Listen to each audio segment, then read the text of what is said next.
नमस्कार विद्यार्थी मित्रों, आज हम मनोविज्ञान में देखेंगे ध्यान के निर्धारक परिबल। ध्यान के निर्धारक परिबल में दो बातों का समावेश होता है, एक वस्तुलक्षी या बाह्य निर्धारक परिबल और दूसरा है व्यक्तिलक्षी अर्थात आंतरिक निर्धारक परिबल। तो आइए हम पहला पॉइंट देखते हैं, वस्तुलक्षी निर्धारक परिबल। किसी भी वस्तु पदार्थ का रंग, कद, आकार के साथ जुड़े हुए घटकों को वस्तुलक्षी निर्धारक कहते हैं। कोई भी वस्तु, किसी भी वस्तु का पदार्थ का रंग, कद, आकार, हम कोई भी वस्तु देखते हैं तो उसका रंग हमारे ऊपर इफेक्ट करता है, उसका आकार इफेक्ट करता है, उसका वजन इफेक्ट करता है। तो वो सब चीज़ों से मिलके जो घटक बनता है उसे वस्तुलक्षी निर्धारक कहते हैं। तो पहला पॉइंट है इसमें उद्दीपक की तीव्रता। उद्दीपक की तीव्रता कम तीव्रता वाले उद्दीपक की तुलना में अधिक तीव्रता वाले उद्दीपक की ओर ध्यान अधिक जाता है। जैसे मकान के दरवाजे की घंटी की अपेक्षा 108 की इमरजेंसी एम्बुलेंस की लगातार तीव्रता की ध्वनि सबका ध्यान खींचती है। उसी तरह बिजली के वोल्ट 40 वोल्ट के प्रकाश की अपेक्षा 50 वोल्ट के बल्ब की ओर ध्यान जल्दी जाता है। इसी प्रकार अगर एक और उदाहरण देखें तो जो गाड़ियों के हॉर्न होते हैं उससे कहीं ज़्यादा तेज़ होता है जो ट्रेन का हॉर्न होता है, ट्रेन का वॉल्यूम होता है, तो वो हमारा ध्यान बहुत तेज़ी से केंद्रित करता है। तो उद्दीपक की तीव्रता यहाँ पे बहुत ही महत्व रखती है वस्तुलक्षी निर्धारक के अंतर्गत। दूसरा पॉइंट है उद्दीपक का कद। छोटे कद की अपेक्षा बड़े कद की वस्तु की ओर ध्यान जल्दी जाता है। जैसे कि पतंग की दुकान में विशाल पतंग, दवा की दुकान में लटकती हुई बड़े कद की कैप्सूल पर सबका ध्यान जाता है। जैसे कि कोई भी हम जानते हैं कि कोई भी व्यक्ति हो या वस्तु हो तो छोटा होता है तो उस पर हमारा ध्यान बहुत कम जाता है, बड़ा होता है तो हमारा ध्यान एकदम केंद्रित हो जाता है उस पर, तुरंत उस पर चला जाता है। तो यहाँ पे कद भी बहुत ही महत्वपूर्ण पॉइंट है। उद्दीपक की विषमता। समान उद्दीपक की अपेक्षा विरोधाभासी उद्दीपक जल्दी ध्यान खींचते हैं। अफ्रीका में हब्शी पुरुष के साथ जाने वाली गोरी स्त्री सभी का ध्यान केंद्र करती हैं। सीधी सी बात है कि विषमता, दो लोगों के बीच विषमता हो, चार लोग एकदम फेयर हो और उसमें से एक एकदम डार्क ब्लैक हो तो हमारा ध्यान एकदम ईजिली वहीं पे केंद्रित हो जाएगा। मतलब कि दोनों के बीच विषमता की वजह से हमारा ध्यान वहाँ पे केंद्रित होता है। तो उद्दीपक की विषमता भी यहाँ पे महत्वपूर्ण मुद्दा है। अगला है उद्दीपक की गतिशीलता। स्थिर पदार्थ की अपेक्षा गतिशील उद्दीपक जल्दी ध्यान खींचता है। खड़े हुए वाहन की तुलना में गतिशील वाहन और डाली पर बैठे पक्षी की अपेक्षा उड़ता हुआ पक्षी या आकाश में उड़ता हुआ जहाज तुरंत ध्यान खींचता है। जैसा कि आपने देखा होगा कि कोई भी चीज़ अगर रखी हो तो उसका हमारा ध्यान नहीं खींच पाती, लेकिन अगर वही चल रही हो, चलती अवस्था में हो या तेज़ स्पीड में हो तो वो हमारा ध्यान बहुत तेज़ी से खींचती है। अगला पॉइंट है उद्दीपक में परिवर्तन। परिस्थिति में अचानक आने वाला परिवर्तन ध्यान खींचने में महत्वपूर्ण कार्य करता है। जैसे रोज़ देर से आने वाली ट्रेन या व्यक्ति किसी दिन समय से पहले आकर ध्यान खींचता है। अधिक हवा देने वाला एवं तेज़ चलने वाला पंखा अचानक बंद हो जाए तो ध्यान खींचता है। सीधी सी बात है कि जो व्यक्ति हमेशा हर कार्य में लेट होता हो, अगर वो जल्दी आ जाए तो भी ध्यान खींचेगा। अगर कोई बच्चा है वो कम मार्क्स लाता है और पढ़ के वो अचानक अच्छा मार्क्स ला दे तो भी हमारा ध्यान खींचेगा। एकदम हमको लगेगा अरे ये तो टॉपर निकल गया, ये अच्छा पढ़ता है। तो इस तरीके से उद्दीपक में परिवर्तन होने की वजह से भी हमारा ध्यान केंद्रित होता है। अगला पॉइंट है उद्दीपक की नवीनता।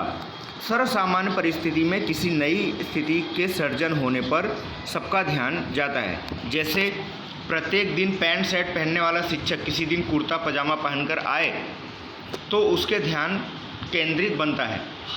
सीधी सी बात है कि नवीनता, हमारा जो युग है वो परिवर्तन का युग है, हमेशा कुछ ना कुछ बदलते रहता है, कुछ ना कुछ नई चीज़ें आती रहती हैं। तो ऐसे ही यहाँ पे शिक्षक का उदाहरण दिया कि अगर पैंट शर्ट पहनने वाला व्यक्ति अचानक कुर्ता पहन के आए तो हमारा ध्यान उस पर केंद्रित हो जाता है। तो यहाँ पे उद्दीपक की नवीनता भी एक महत्वपूर्ण मुद्दा है। अगला है उद्दीपक का पुनरावर्तन।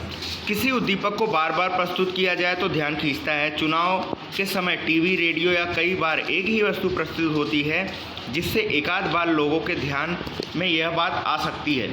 इस तरह पुनरावर्तन ध्यान को आकर्षित करने वाला परिबल है।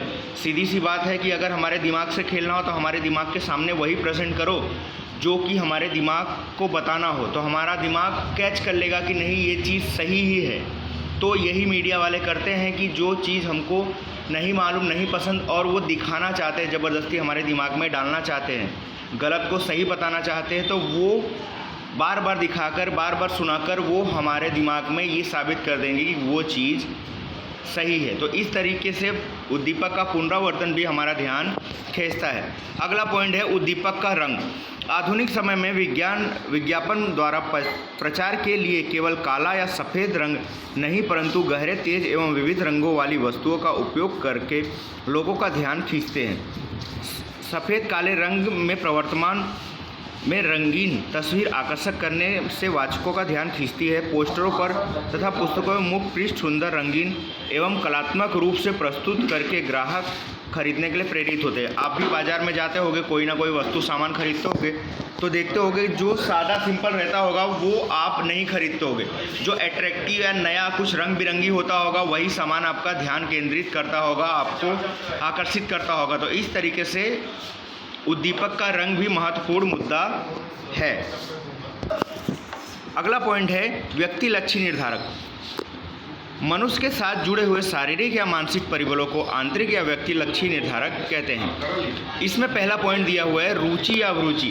व्यक्ति लक्ष्य मतलब व्यक्ति की रुचि या अभिरुचि से जुड़ा हुआ हो सकता है। मनुष्य को जिस बात में रुचि होती है उसके प्रति ध्यान देता है। रुचि ध्यान की जननी है। मनुष्य को किसी घटना, पदार्थ या वस्तु में रुचि न हो तो उस पर ध्यान जाना मुश्किल है। जैसे कोई संगीतकार संगीत बजा रहा है और कोई तर्ज बिना नहीं रहता। क्रिकेट प्रेमी का ध्यान स्कोर, कमेंट्री की ओर आकर्षित किए बिना नहीं रहता।